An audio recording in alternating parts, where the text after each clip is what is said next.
Hello friends, तो NTPC के examinations चालू हो गए हैं। आज 3 शिफ्ट के जीएस के क्वेश्चंस जो आए हैं वो हम आपके पास लेकर के आए हैं, जो आज पूछे गए हैं। ठीक है, यानी 5 तारीख को, 5 जून को।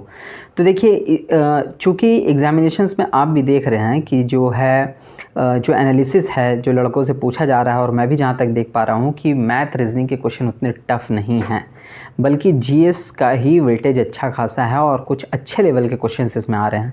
इसलिए हमने जीएस का प्रैक्टिस पहले से ही चालू करवा दिया। लगभग 15 वीडियो हमने प्रीवियस ईयर के ले आए हैं, और अब हम जो क्वेश्चंस ला रहे हैं वो आज जो पूछे गए हैं, जो करंट वीडियो आ रहे हैं जो आपके पास, वो जो अभी पूछे जा रहे हैं क्वेश्चन जीएस के, वो आ रहे हैं। इससे आपको क्या होगा कि एनालिसिस करने में मदद मिलेगी कि अब जो एग्जामिनेशंस में क्वेश्चन आ रहे हैं वो किस ट्रेंड के आ रहे हैं, और उसी से रिलेटेड क्वेश्चंस उसी के दाएं बाएं रहेंगे। तो हम जो क्वेश्चंस अब आपको करवा रहे हैं वो अभी के पूछे हुए और उससे रिलेटेड और क्वेश्चंस बन सकते हैं, कौन कौन से इंपॉर्टेंट, वो क्वेश्चंस हम आपको करवाने वाले हैं।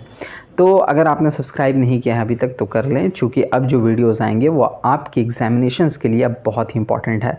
तो देखिए, आज जो क्वेश्चंस पूछे गए हैं जीएस के वो इस तरीके से हैं कि जैसे एक क्वेश्चन था, एफटीपी का फुल फॉर्म क्या है। एफटीपी कंप्यूटर से रिलेटेड क्वेश्चन था। एफटीपी का फुल फॉर्म है फाइल ट्रांसफ़र प्रोटोकॉल।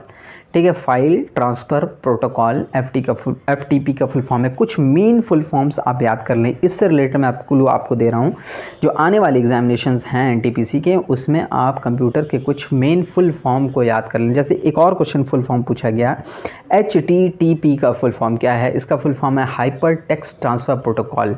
ठीक है, इसी तरीके से CPU का सेंट्रल प्रोसेसिंग यूनिट है, ALU का एल्गोरिथमिक लॉजिक यूनिट है। इस तरीके से जो भी इंपॉर्टेंट फुल फॉर्म बनते हैं वो आप याद कर लें। ठीक है, उसके बाद क्वेश्चन है, महिला प्रीमियर लीग 2025 किसने जीता। तो मुंबई इंडियंस ने दिल्ली कैपिटल्स को हरा करके महिला प्रीमियर लीग 2025 का खिताब जीता है। इसी तरीके से इससे रिलेटेड अगर मैं आपको बताऊं तो जो भी इम्पोर्टेंट ट्रॉफ़ी फ़िलहाल हुए हैं हाल फिलहाल में, जैसे T20 वर्ल्ड कप जो इंडिया ने फिर से जीता है ना, कई वर्षों के बाद, वो अब देख लें। ठीक है, किसे हरा कर जीता, तो वो सब क्वेश्चन आप इससे रिलेटेड देख सकते हैं। एक क्वेश्चन ये पूछा गया है, क्या रासायनिक परिवर्तन नहीं है। ऑप्शंस में बहुत कुछ थे। एक था लकड़ी का जलना। देखिए, रासायनिक परिवर्तन क्या है। रासायनिक परिवर्तन है जब कोई परिवर्तन ऐसा हो जिससे कि फिर रिवर्स परिवर्तन करके जाया ना जा सके। जैसे हम पानी को गर्म करते हैं तो वो भाप बनता है, फिर हम भाप से पानी को ट्रांसफॉर्म कर सकते हैं, लेकिन लकड़ी अगर एक बार जल गई तो फिर हम उसे फिर लकड़ी नहीं बना सकते। तो जो ट्रांसफॉर्म नहीं कर सकते हैं ये रासायनिक परिवर्तन है, और जिससे ट्रांसफॉर्म हो जाए उसे भौतिक परिवर्तन कहते हैं।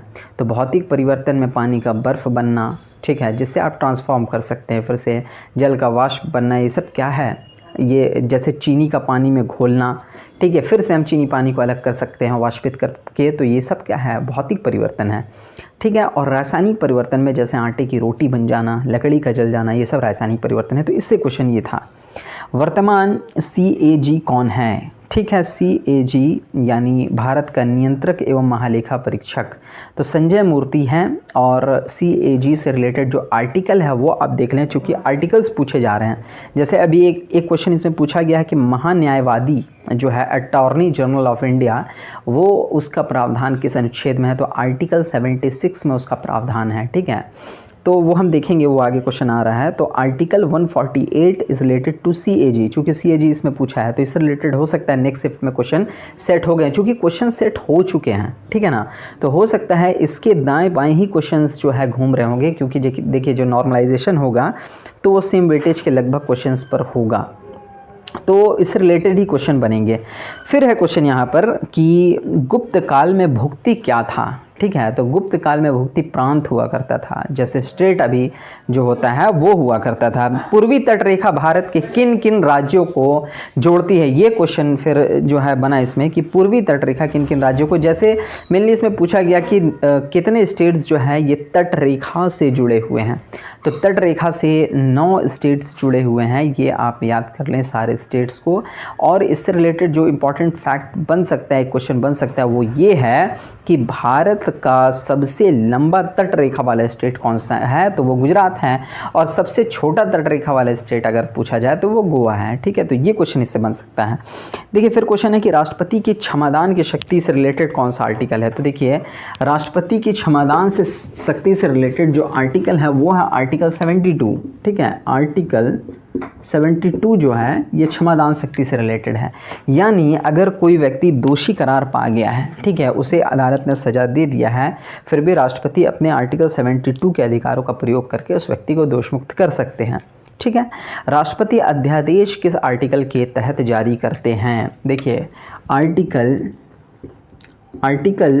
123 ऐसा आर्टिकल है जिसके तहत राष्ट्रपति जो है वो अध्यादेश जारी करते हैं। देखिए ये राष्ट्रपति का अध्यादेश है। अगर राज्यपाल का अध्यादेश पूछा जाए तो 213 आर्टिकल 213 राज्यपाल का अध्यादेश निकालने का शक्ति है राज्यपाल को। और आर्टिकल 123 राष्ट्रपति के अध्यादेश निकालने की शक्ति है। देखिए अध्यादेश रिलेटेड और जो क्वेश्चन बन सकते हैं वो ये कि अध्यादेश जब संसद सत्र में नहीं होता है और कोई कानून अगर महसूस की जाती है, कानून की ज़रूरत, तो राष्ट्रपति के एक आदेश से एक कानून बनाया जा सकता है। लेकिन संसद का जब सत्र प्रारंभ हो जाता है तो संसद के सत्र प्रारंभ होने के बाद मात्र ये 6 सप्ताह तक ही जो है ये बना रह सकता है बिना संसद से पारित किए। अगर उन 6 सप्ताह में जो है अगर ये पारित नहीं होता है तो ये कानून अपने आप समाप्त हो जाता है। और अगर उन 6 सप्ताह के अंदर अगर पारित हो गया तो वो कानून हमेशा के लिए बन जाता है। ठीक है, जब तक मतलब कि उस कानून की ज़रूरत है तब तक के लिए वो कानून बन जाता है। ठीक है, तो देखिए 6 सप्ताह को आप याद रखिएगा कि जो अध्यादेश है उसका जो टाइम पीरियड है वो 6 सप्ताह तक सत्र प्रारंभ होने के 6 सप्ताह तक। ठीक है, उसके बाद ये अपने आप रद्द हो जाता है अगर पारित नहीं हुआ तो। देखिए फिर क्वेश्चन है कि ताजमहल किस नदी के बगल में है। तो आपको ये जानना होगा ताजमहल आगरा में है। आगरा किस नदी के तट पर है, तो उसी नदी के तट पर ताजमहल भी होगा। तो यमुना नदी वो नदी है जिसके तट पर ताजमहल है। ठीक है, रऊफ नृत्य किस जो है प्रदेश का लोक नृत्य है। ये जम्मू कश्मीर का लोक नृत्य है। इसी तरीके से आप देखिए यहाँ पे 2 क्वेश्चंस और जो आए कि सभी स्टेट्स के जो मेन मुख्य शहर हैं वो किस नदी के तट पर है, ये आप याद कर लें। जैसे एक पूछा जाता है उज्जैन किस नदी के तट पर है, शिप्रा नदी के तट पर है। इसी तरीके से हैदराबाद मूसी नदी के तट पर है। ठीक है, और भी बहुत सारे क्वेश्चंस हैं जैसे आपके जो है गोमती नदी के किनारे लखनऊ है। ठीक है, जौनपुर है। इसी तरीके से पटना गंगा के किनारे है। इलाहाबाद 3 नदियों के संगम पर है, गंगा यमुना और एक कौन सी नदी है, तो 3 नदियों के संगम पर है। और भी बहुत सारे क्वेश्चंस जो नदियों से रिलेटेड है, मेनली कौन सा मुख्य शहर किस नदी के तट पर है वो आप याद कर लें। ठीक है, चूँकि इससे रिलेटेड क्वेश्चन बना है तो मोस्ट प्रोबेबल है कि इससे रिलेटेड क्वेश्चन और आने वाले शिफ्ट्स में बनेंगे। उसके बाद क्वेश्चन है 2023 का व्यास सम्मान।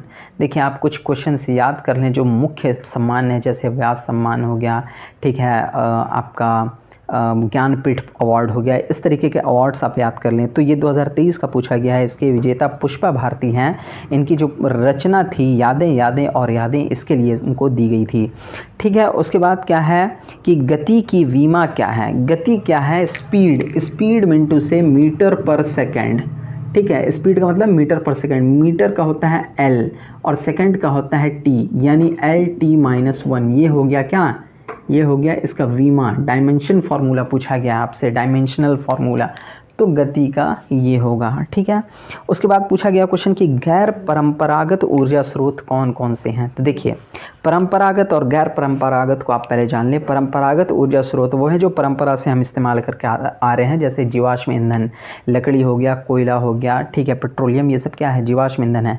जबकि गैर परंपरागत, जो कि परंपरागत रूप से हम इस्तेमाल नहीं कर रहे हैं, जो कि अभी हमने फाइंड आउट किया है, जैसे सौर ऊर्जा, जो सौर प्लेट लगा करके हम सौर ऊर्जा उपलब्ध करा रहे हैं, ये गैर परंपरागत ऊर्जा स्रोत है। इसी तरीके से पवन ऊर्जा, ज्वारीय ऊर्जा, भूतापीय ऊर्जा वगैरह जो है गैर परंपरागत ऊर्जा स्रोत हैं।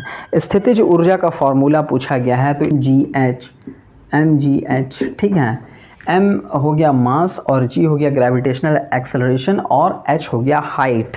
तो इसका फार्मूला पूछा गया था आपसे। अगर गतिज ऊर्जा का फार्मूला पूछ दिया जाए तो ½ mv², है ना, 1/2 यानी हाफ mv²। गतिज ऊर्जा का जो है फॉर्मूला है, ये भी क्वेश्चन बन सकता है। उसके बाद जो है क्वेश्चन है दांडी यात्रा से रिलेटेड है। देखिए 12 मार्च 1930 ईस्वी को गांधी जी अपने 78 अनुयायियों के साथ लगभग 350 किलोमीटर की डिस्टेंस पर कहाँ से निकले थे? साबरमती आश्रम से निकले थे, ठीक है। और साबरमती आश्रम से हो करके ये कहाँ तक गए थे?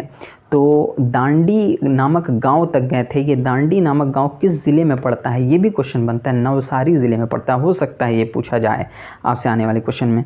तो जो है दांडी मार्च 12 मार्च को शुरू हुआ था, 12 मार्च 1930 ईस्वी को, ठीक है। ये मार्च गांधी जी ने क्यों जो है शुरू किया था? क्योंकि गांधी जी ने कुछ प्रस्ताव अंग्रेज़ों के पास रखे थे और चैलेंज किया था कि अगर इन प्रस्तावों पर कोई एक्शन नहीं लिया गया तो मैं ये आंदोलन शुरू कर दूंगा, और फलस्वरूप गांधी जी ने शुरू भी किया। 6 अप्रैल को ये पहुंच जाते हैं लगभग 22-23 दिनों की यात्रा के बाद, और दांडी नामक गांव में पहुंच करके नमक बना करके नमक कानून को भंग करते हैं, ठीक है। ये हो गया। आर्टिकल 200 किससे रिलेटेड है? देखिए आर्टिकल 200 क्यों पूछा गया आपसे? चूँकि अभी राज्यपाल का बहुत कॉन्फ्लिक्ट हुआ, ठीक है, तमिलनाडु स्टेट से रिलेटेड राज्यपाल। ये मेनली आर्टिकल 200 क्या है? राज्यपाल के किसी विधेयक को सहमति देने से संबंधित आर्टिकल है, आर्टिकल 200। इससे रिलेटेड क्वेश्चन आगे भी पूछे जा सकते हैं। या तो राष्ट्रपति या तो राज्यपाल जो है किसी विधेयक पर अनुमति दे देता है, या फिर जो है आपका एक बार लौटा सकता है, या फिर राष्ट्रपति के लिए आरक्षित कर सकता है। तो ये आर्टिकल 200, ठीक है। यूनेस्को की स्थापना कब हुई? देखिए यूनेस्को का मेनली पूछा जाता है कि मुख्यालय कहाँ है, बहुत बार पूछा गया है। यूनेस्को का मुख्यालय कहाँ है? यूनेस्को का मुख्यालय है फ्रांस की राजधानी पेरिस में, और जो इसकी स्थापना हुई थी यूनेस्को की, ये 1945 में हुई थी। उसके बाद क्वेश्चन है कि पेड़ में ऑक्सीजन की कमी का मुख्य कारण क्या है? बहुत अधिक जल जमाव हो जाना इसका मुख्य कारण है।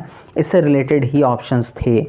सबसे पूर्वी राज्य कौन सा है भारत का? तो अरुणाचल प्रदेश सबसे पूर्वी राज्य है, ठीक है। ये क्वेश्चन पूछा गया था। किस राज्य की तट रेखा नहीं गुजरती? किस राज्य से तट रेखा यानी समुद्र की तट से नहीं लगा हुआ है? मैंने बताया ना कि आप 9 स्टेट ऐसे हैं जो तट रेखा से जुड़ी हुई हैं, भारत के 9 स्टेट, ठीक है। उसमें से जो नहीं जुड़ी हुई हैं आप 9 को याद कर लीजिए, ठीक है। तो कौन सी नहीं है ये पूछा गया है। किस राज्य में तट रेखा नहीं है? रासायनिक ऊर्जा को विद्युत ऊर्जा में कौन बदलता है? क्या बदलता है? तो बैटरी।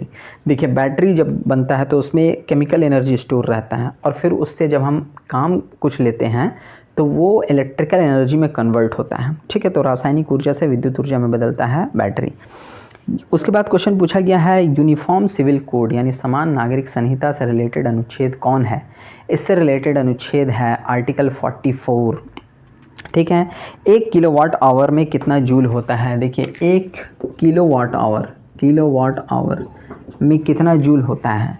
ये देखिए ऊर्जा का जो है किलोवाट आवर मापने का इकाई है, और इसमें 3.6 × 10⁶ जूल होता है। किसमें? 1 किलोवाट आवर में, ठीक है। इसी को एक यूनिट भी कहते हैं। ये भी क्वेश्चन पूछा जा सकता है। उसके बाद क्वेश्चन है कि आवेश और धारा के बीच क्या संबंध है? ठीक है, आवेश और विद्युत धारा देखते हैं हम। तो देखिए आवेश क्या होता है? Q, ठीक है। देखिए जो विद्युत धारा है उसका साइन क्या होता है? I होता है, इलेक्ट्रिक करंट, ठीक है। तो I = क्या होता है? Q/T होता है, यानी आवेश के प्रवाह की दर विद्युत धारा कहलाती है, ठीक है। तो क्वेश्चन में जो ऑप्शन था वो ऐसे था IT = Q, ठीक है। तो चाहे इस तरीके से दे चाहे इस तरीके से दे, जैसे भी ये T इधर चला जाएगा तो Q = IT। तो ये संबंध पूछा गया था, ऑप्शन में इसी तरीके से थे। फिर क्वेश्चन है कि फ्लेमिंग के दाएं हाथ का नियम में जो है गति की कौन सी उंगली गति को दर्शाती है? देखिए अगर हम ऐसे लें, ये मान लीजिए अंगूठा है और ये जो है तर्जनी है, ठीक है, ये तर्जनी है और ये बीच की उंगली है, ठीक है ना। तो ये जो है ये गति को दर्शाता है। ये जो तर्जनी है, ठीक है ना, ये जो तर्जनी है ये चुंबकीय क्षेत्र को दर्शाता है, ठीक है। और ये जो है ये इलेक्ट्रिक करंट को दर्शाता है, ठीक है। तो ये क्वेश्चन हो गया। फ्लेमिंग के दाएं हाथ के बाएं हाथ के नियम को भी आप याद कर लें, इससे रिलेटेड क्वेश्चन बन सकते हैं।